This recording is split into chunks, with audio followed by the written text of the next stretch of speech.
Dans cette vidéo, nous allons voir l'intérêt de l'Acaï Berry.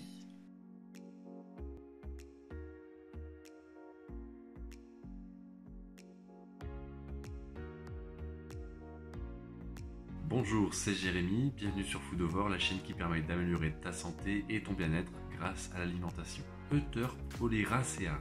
Désolé pour la prononciation si c'est pas vraiment ça pour le nom, ou aussi l'Acaï Berry, ou en français la baie d'Acaï. Voilà, en gros, c'est tous les noms qu'on est amené à lui donner pour l'appeler. Cette baie pousse sur un palmier d'Amérique du Sud. De nombreux pays en produisent. Tu vas retrouver le Venezuela, le Suriname, Trinité et Tobago, la Colombie, l'Équateur ou encore le Brésil. Curieusement, cette baie est encore cultivée à l'état sauvage entre la période d'août et décembre. Maintenant, on va aborder de quoi elle est réellement composée nutritionnellement parlant.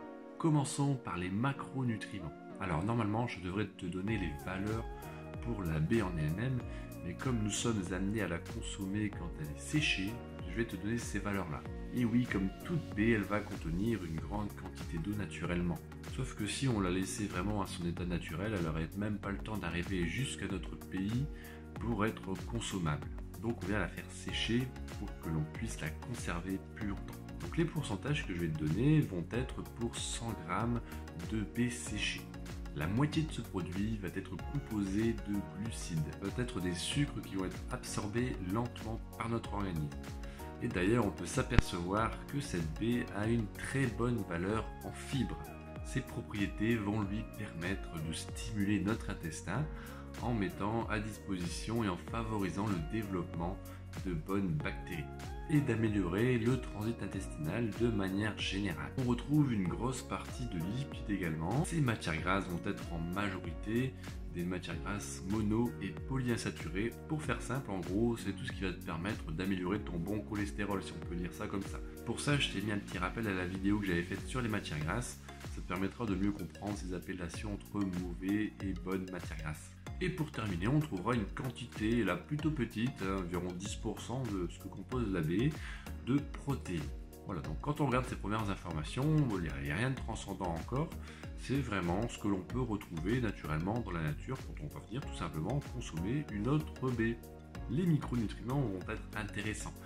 Comme tout produit, là on est dans la catégorie des fruits, ces baies vont apporter de nombreuses vitamines du groupe B, E, et dans les minéraux on va retrouver le manganèse ou encore le cuivre.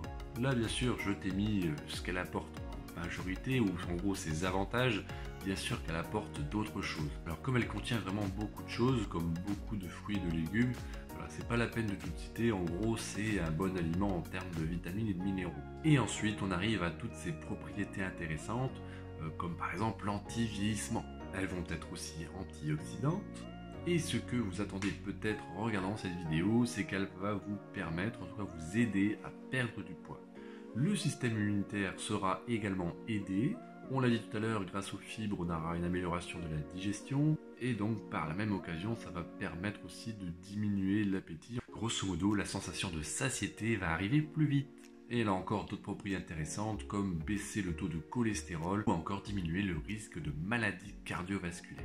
Voilà, en gros là c'est vraiment les principales propriétés que je t'ai mises encore, et il y a encore d'autres petits avantages à la consommer. Dans les inconvénients, il n'y en a pas tellement en fait, à part si vraiment tu es allergique à la famille des plantes issues des palmiers, bon là également ouais. Là, il faudra peut-être faire attention. Mais sinon, on est sur un produit qui est très bon. Alors, en conclusion, est-ce qu'il est nécessaire de consommer l'Acaï Berry, que ce soit pour améliorer sa santé, pour perdre du poids? Je vous dis non. Et oui, curieusement, les propriétés que je viens de citer précédemment sont déjà présentes dans les baies qui sont présentes dans notre pays. C'est-à-dire que si tu consommes de temps en temps déjà des myrtilles, du cassis, et voilà, enfin je vais pas faire pareil toute la liste, il faut savoir qu'on retombe grosso modo sur les mêmes propriétés. Ce n'est pas un aliment ou un super aliment comme on essaye de temps en temps de le vendre, par contre c'est un super aliment par rapport au prix auquel on peut te le vendre. Et c'est là-dessus où on arrive à nous faire tromper en tant que consommateur, c'est le fait de nous faire acheter des produits qui sont plus chers alors qu'ils ne sont pas beaucoup mieux que ce que l'on peut retrouver facilement autour de nous. Après, je ne veux pas dire qu'il ne faut pas en consommer, mais ça doit venir en complément comme ce que tu pourrais consommer à côté voilà, les autres baies que je t'ai citées, il faut faire un roulement entre tout ça. Un jour des myrtilles, un jour du cassis, un jour de l'acai berry. Mais pas, voilà, 3 jours ou 7 jours de suite de l'acai berry. Parce que comme tout produit, comme tout aliment, il y a des avantages, il y a des propriétés qui sont bien plus importantes que d'autres. Et voilà, le but c'est pas non plus de consommer, voilà, plus une vitamine qu'une autre. Et oui, réellement, elle n'a pas de propriétés miraculeuses, hein. Elle aide assurément à favoriser une bonne santé, mais c'est pareil, c'est toujours le même principe. Si derrière tu manges n'importe quoi, si c'est encore de la junk food ou plein de choses comme ça, c'est sûr que voilà, tu peux manger de la berry, les effets, les bénéfices seront minimes, voire inexistants. Je vais en terminer donc justement avec les formes sous lesquelles on peut trouver cet aliment, comme c'est devenu un produit un petit peu complément alimentaire qui permet de favoriser la perte de poids de manière générale. Voilà, on le trouve sous forme de baies, sous forme aussi de gélules, en complément alimentaire dans des petites boîtes blanches. Voilà, donc en gros, c'est un produit qui est devenu marketing. Et là, il ne faut pas te laisser berner par tout ça. Si tu les consommes sous forme de complément, que tu veux continuer à les consommer sous forme de complément, libre à toi. Mais par contre, ça doit rester un complément, c'est-à-dire qu'il ne faut pas les consommer au quotidien tout au long de l'année. Par contre, si tu les consommes sous forme de baies, n'hésite pas à faire un roulement avec les autres que tu peux acheter, soit en surgelé, soit même en frais quand c'est de saison.